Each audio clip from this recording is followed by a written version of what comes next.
골로새서가 쓰여지기 약 한 5년에서 한 8년 전에 고린도 교회에 문제가 있었을 때 바울이 디도를 보내서 문제를 해결하도록 했었는데, 또 바울이 또 고린도 교회를 또 방문하기도 하면서 고린도 교회의 많은 문제들을 해결하는 모습을 고린도 교회에 이제 보여주고 있는데, 지금의 상황은 로마 감옥에 갇혀 있습니다.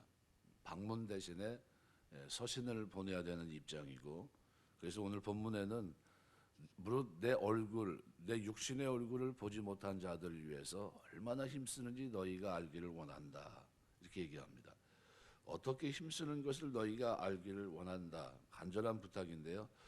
이 일을 위해서 얼마나 힘썼냐 하는 거죠. 바울이 현재 처해 있는 위치와 신분에서 죄수의 신분으로 재판을 기다리고 있었는데, 만약 우리가 바울 같은 상황에 처해 있다면 이렇게 살 수 있을까? 아마 되게 어려운 장면인데요. 그런데 바울은 자신의 문제에만 얽매이지 않았고요. 오히려 한 번도 얼굴을 본 적은 없지만 그들을 위해서 고민하면서 기도하고 또 편지를 씁니다.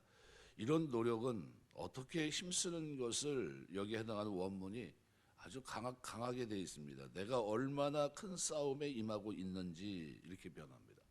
아주 큰 싸움에 임하고 있는 자신의 모습으로 본문을 묘사합니다. 그러니까 그가 얼마나 힘썼는지를 보여줍니다. 골로새 교회를 향한 바울의 사랑과 그리고 기도와 노력, 이런 것들이 얼마나 진실성이 있었는지를 보여줍니다. 자신을 희생하면서까지 보여준 지극한 것이 아닐 수 없습니다. 이것은 바로 주님이 우리에게 마태복음 22장 9절에 기록한 대로 내 이웃을 내 몸과 같이 사랑하라 하신 말씀을 지키는 성도의 모습이기도 합니다.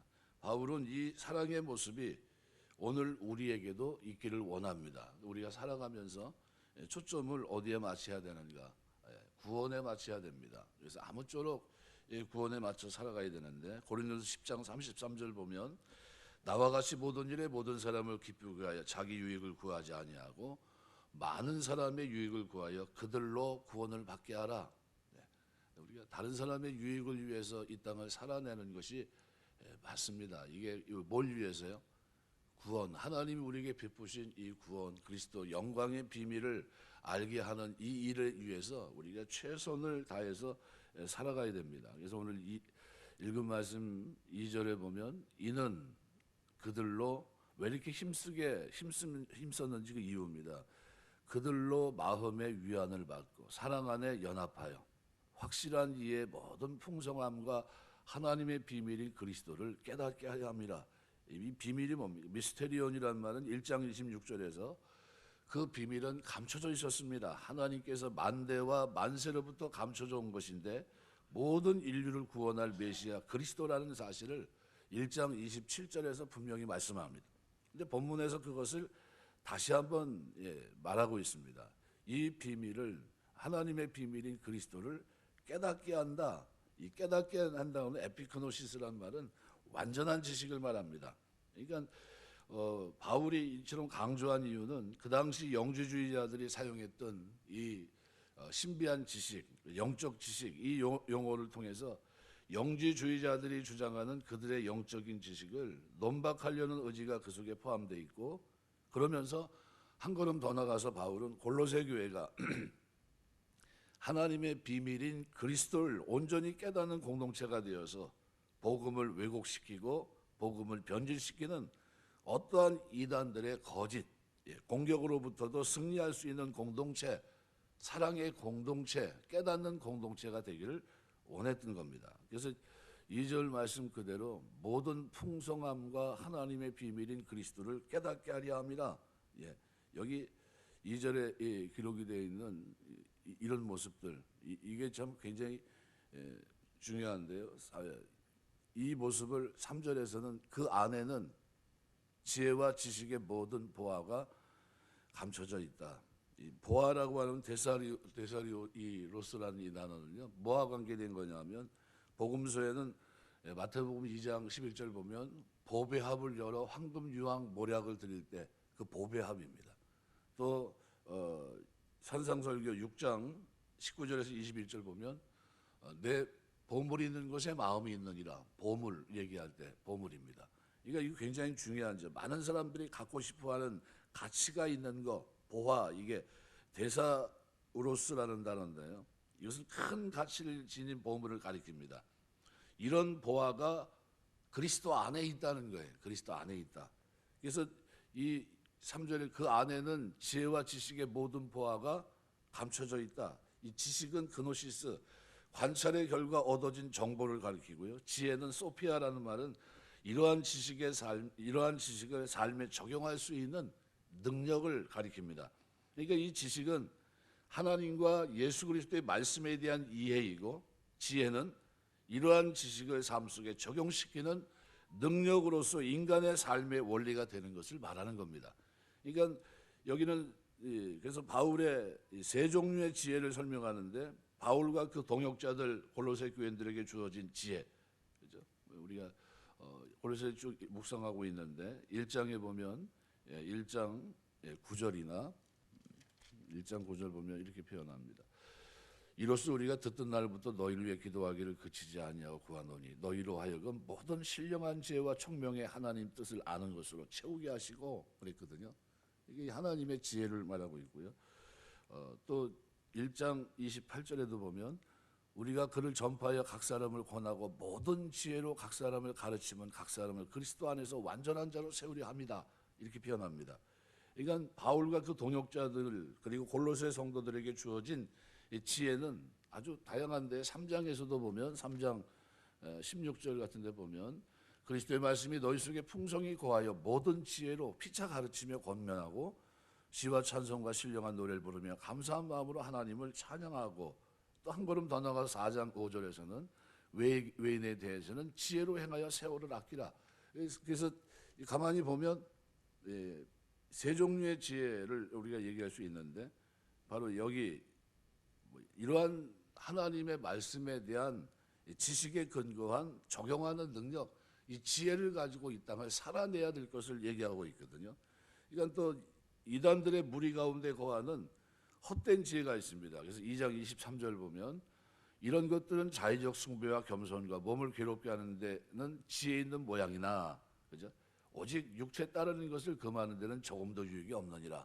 잘못된 것도 얘기하고 있거든요. 그러니까 또 하나는 또 그리스도 안에는 영원한 하나님의 지혜, 이 세 가지 지혜가 있는데, 그런데 오늘 3절이 말하고 있는 지혜는 바로 그리스도 안에 있는 영원한 하나님의 지혜를 말합니다. 그래서 그 안에는, 그죠? 바로 하나님의 비밀인 그리스도를 말하죠. 그 안에는 지혜와 지식의 모든 보화, 그죠? 우리가 말하는 대로 보배 합이 그 안에 다 있다는 거예요. 보배 합이 그 어떻게 있습니까? 감추어져 있느니라. 아포코리포스라는 말은 어떤 특정 상수의 물건이 숨겨져 있는 상태를 가리키는 단어인데요. 이거는 감춰져 있다는 것은 앞으로 드러날 것을 얘기하는 겁니다. 그러니까 하나님께서 하나님의 비밀인 그리스도 안에 지혜와 지식의 모든 보화를 숨겨놓았는데, 이것은 하나님의 뜻을 모르는 자들에게는 영원히 감춰져 있지만 그리스도 안에 있는 보화는 인간이 접근해서 얻을 수 있는 것이 아니라 하나님에 의해서 보여줄 수 있는데, 오로지 계시에 의해서만 인간이 접근할 수 있습니다. 광야 성막의 실체는 네 겹으로 된 앙장 덮개가 뒤덮여 있어서 바깥에 있는 사람들에게는 그 안에 지성소 성소의 영광스러움, 부요함을 전혀 알 길이 없습니다. 왜요? 덮여 있었으니까. 우리가 간혹 이렇게 요즘은 좀 제재를 좀 하는 것 같지만요, 비닐하우스 안에 주택이 있다고 생각해 보신 적 있습니까? 실제로 지어서 들어갔는데요. 이건 뭐 굉장히 화려한 집이더라고요. 그래서 아니 어떻게 비닐하우스에 이런 걸 지을 생각을 하셨습니까? 이렇게 하는 사람들이 많다고 해서 이제 들어가서 한번 본 적이 있는데, 이건 뭐 완전히 집이에요. 완전히 집도 그렇게 멋있는 집이 없어요. 그렇게 해놨거든요. 바깥에서는 뭡니까? 외형으로는 비닐하우스예요. 뭐 초라해 보입니다. 근데 그 안에는 그 들어가 본 사람도 깜짝 놀래요. 뭐 이런 게 다 있지 싶을 정도로. 출애굽기 26장 1절 14절에 바로 성막 안에 그 모양인데, 바깥으로는 어떻게 네 겹으로 덮여 있어서 잘 보이지 않습니다. 이 성막의 본체이신 그리스도 역시 요한복음 1장 14절, 히브리서 9장 11절, 그분 그 안에 들어가 그를 경험해 보지 못하면 그의 풍성한 실체를 알지 못하고 그분과 긴밀하게 교제하지 않는 사람은 그분의 부요함을 알 길도 없는 겁니다. 전혀 알 수 없어요. 그래서 오늘 본문에는 그 안에는 지혜와 지식의 모든 보화가 감춰져 있느니라. 내가 이것을 말하면 아무도 교묘한 말로 너희를 속이지 못하게 하려 함이다 그랬어요. 여기 속인다는 말은 이미 창세기서부터 쭉 나왔던 말이고요. 여기 교묘한 말은 전에 성경은 공교한 말, 파다놀로기아라는 단어인데요. 유혹하다라는 그다음에 말이란 이 합성어입니다. 유혹하는 말, 그럴듯한 말이라는 뜻인데 이 단어가 신약에서 본문에만 쓰였고 플라톤이 썼던 글에서도 사용이 되는 단어입니다. 고대 그리스에서는 다른 사람들을 설득시키는데 수사학을 이용했는데 수사학 교사들은 이 피다놀로기아, 교묘한 말, 이 연설의 기교로 가르치긴 했습니다. 바로 그걸 얘기해요. 아주 교묘한 말은 뭡니까? 이게 맞지 않는 말인데 쉽게 말하면 논리가 적연하다는 거예요. 거짓말인데 맞지 않는데 그런 걸 얘기하는 겁니다. 그래서 4절에 이렇게 표현합니다. 내가 이것을 말하면 아무도 교묘한 말로 어떻게 해요? 너희를 속이지 못하게 함이라. 로기조마이란 말인데 이 말은 문자로 말하면 잘못 계산했다는 뜻입니다. 실제적으로는 거짓된 계산으로 남을 속인다는 뜻입니다. 바울은 영지주의자들이 가르치고 있는 교묘한 말이 골로새 교인들을 의도적으로 속이는 것임을 이 단어를 통해 보여줍니다. 그들이 말하고 있는 지식, 그들이 말하고 있는 말들이 교묘한 말이라는 거예요. 거짓된 말이고 그것을 통해 어떻게 그리스도 안에 모든 지혜와 지식과 모든 것이 그 안에 다 있는데 그런데 어떻게 그 바깥에서 뭔가를 얻으려고 계속 얘기하고 있는데 그거는 거짓말이라는 거예요. 이러한 이단의 속임수는 사단의 대표적인 속성입니다. 요한복음 8장 44절 너희 아비는 마귀가 너희 아비이기 때문에 너희가 그 속에서 말을 낸다 이렇게 표현하고 있는데 에덴 동산에서 하와 접근해서 타락을 했던 방법이 뭡니까? 거짓말이에요. 이 속임수입니다. 이 속임수는 사단의 전술이고요. 잠언 1장 10절, 로마서 16장 18절, 고린도서 11장 3절 말씀인데 이러한 속임수에 빠져 넘어가지 않기 위해서는 누구를 알아야 됩니까? 영광의 비밀인, 소망의 비밀인, 하나님의 비밀인 그리스도를 깨달아 알아야 된다는 겁니다. 이러한 측면에서 바울은 1절에서 3절을 언급하고 있는 겁니다. 그래서 이 중요하죠. 그래서 5절부터는 그래서 그 이유를 쭉 설명합니다. 그래서 성도가 왜 교회 공동체가 사랑으로 연합해야 되는가? 거짓 교훈으로부터 교회 공동체를 보호하는 힘을 갖게 하기 위해서요. 그래서 일사불란하게 교회는 교회 앞에 세운 사람을 중심으로 해서 이견이 없이 같은 마음, 같은 생각, 하나님의 진리 가운데 바른 지식과 지혜를 가지고 그리스도 안에 우리가 함께 사랑의 공동체를 이뤄 나가야 돼요. 그래서 이 공동체로부터 자꾸 어떻게 떨어지게 만든다든가 이견을 자꾸 제시하면서 안 좋은 부분을 자꾸 드러내려고 하면요, 그 사람들은 자꾸 유심히 보셔야 돼요. 이단이 아닌 이상은요 그렇게 할 이유가 없어요. 하나님의 교회 공동체에 와서 은혜 받고 하나님 백성으로 살아가야지 왜 그럽니까? 그런 이유가 하나도 없는 겁니다. 오직 여기서는 누구를 초점에 맞춰야 됩니까? 바로 예수 그리스도입니다. 그분, 하나님의 비밀이었던 바로 그분, 구약에 그렇게 보고 싶어도 선지자가 그렇게 외쳤어도 보지 못했던 그분, 그 영광의 비밀인 그리스도를 풍성히 깨닫는 이 미스테리온, 이것을 에피그노시스, 이것이 완벽한 지식이라는 게 그리스도 안에서 그가 우리에게 주어진 지식, 지혜, 이 모든 것, 모든 보화, 거기 그 속에 다 있다는 겁니다. 그래서 바울의 사랑의 수고를 알고자 하는 목적이 2절이라고 한다면 골로새서를 쓰게 된 동기, 목적이기도 합니다. 헛된 교훈이 퍼지고 있었고 어떤 교훈이 퍼졌냐면요, 천사 숭배, 율법을 지켜야 된다는 거, 금욕주의 생활, 뭐 이런 것들을 해야 구원받는다, 뭐 이렇게 얘기를 했던 거죠. 그런데 이러한 상황에 바울은 오직 그리스도를 깨닫는 이것이 가장 중요하다 얘기했던 겁니다. 그러니까 그리스도의 비밀을 깨닫고 이해하는 목적을 달성하기 위해서 너희는 사랑 안에 연합해야 되고 나는 이 일을 위해서 어떻게 한다고요? 힘쓴다. 어떻게 힘을 썼습니까? 이 원어 자체가 내가 얼마나 큰 싸움에 임하고 있는지를 알아줬으면 좋겠다는 거예요. 엄청난 싸움이라는 겁니다. 이것은 교묘한 말로 거짓말로 너희를 무너뜨리는 영적인 싸움이고, 이 싸움에서 내가 지금 최전선에서 어떻게 힘쓰고 있다는 거예요. 그러니까 사랑 안에 연합한 이런 아름다운 모습이 그리스도인들의 모습이에요. 그래서 그리스도 안에서 사랑의 연합, 진리를 풍성히 깨닫고 하나님의 비밀을 깨닫기를 원하는데, 그 비밀이 그리스도입니다. 왜 깨달아 알기를 원합니까? 그 안에는 지혜, 지식, 모든 보화가 감춰져 있기 때문이에요. 오늘 예수 안에 구하게 되시길 주의 이름으로 축원합니다. 그래서 바울은 이 하나님의 비밀이 그리스도라는 사실을 알고 그 안에 있는 지혜, 지식, 모든 부활을 어떻게 깨달을 수 있다고 합니까? 연합하여 깨달을 수 있다 얘기합니다. 연합하여. 사랑 안에 연합하여 확실한 이의 모든 풍성함, 하나님의 비밀인 그리스도를 깨닫게 하려 함이니 그 안에는 이 모든 것이 있다. 왜 예수가 비밀입니까? 세상 사람들이 상상도 못한 그 구조를 통해 그럼 어떤 일이 일어났습니까? 하나님의 지혜와 능력이 우리에게 임했습니다. 세상의 모든 것은 자격과 조건이 필요한데, 이런 세상에 하나님의 비밀이신 예수께서 오셔서 이 땅에 우리의 똑같은 몸을 입으시고 사시다 죽으셨습니다. 이 때문에 우리는 이제 어떤 조건과 자격에 근거하지 않고 예수의 완전한 사역을 통해 우리가 지은 만 가지 죄를 용서하시는 하나님의 지혜와 능력을 경험하게 됩니다. 예수 그리스도는 하나님의 비밀입니다. 죄가 통치하는 것 같은 이 세상 속에 하나님이 오랫동안 감추었던 이 비밀의 핵심은 예수 그리스도입니다. 예수 그리스도 때문에 우리 중 어떤 죄인도 하나님 앞에서 배제되거나 거절되지 않습니다. 그리스도를 의지하고 믿기만 하면 누구든지 용서받고 새로운 삶을 얻는 것이 하나님의 비밀입니다. 이 비밀은 종교적인 영역과 그분의 모든 지혜, 지식, 보화가 다 그 속에 있습니다.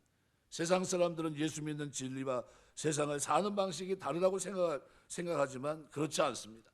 성경은 우리의 삶 전부를 다룹니다. 지혜, 지식, 모든 보화가 예수 안에 다 있습니다. 이 세상 안에 예수를 믿는 우리가 어떻게 살아야 하는지, 세상을 어떤 눈으로 바라봐야 되는지, 이게 다 예수 안에 있습니다. 우리가 나와 이웃, 세상을 보는 눈이 어떻게 다른지 선명히 볼 수 있는 지혜, 지식의 모든 보화가 다 예수 안에 있는 겁니다. 그래서 바울은 이 진리를 다시 말하고 확인시킵니다. 그 이유가 뭡니까? 4절이 그 얘기를 합니다. 내가 이것을 말하면, 왜 이렇게 얘기합니까? 아무도 교묘한 말로 너희를 속이지 못하게 하랍니다. 신앙생활 잘하다가 이단 쫓아가는 사람들이 있어요. 뭐에 속은 겁니까? 교묘한 거짓말에 속은 거예요. 교묘한 거짓말. 끝이 달라요. 끝. 이단 단자가 끝단자입니다. 끝이 다르다는 거예요. 그러니까 우리가 잘 몰라요. 자세히 들여다보지 못하면 잘 모릅니다. 그러니까 이단이 어디 가서 성경 공부하자 그러면 쫓아가지 마세요. 왜? 문제가 있어요. 끝이 다르기 때문에 잘 분간을 못해요. 그래서 문제가 많이 생기는 겁니다. 거짓 선생들이 나타나 골로새 성도들을 속였습니다. 내용은 말하지 않고 속이는 방법을 소개하고 있습니다. 그럴듯한 말로, 설득력 있는 말로 플라톤이 썼던 그 철학의 기교를 가지고 거짓말을 지어냈다는 거예요.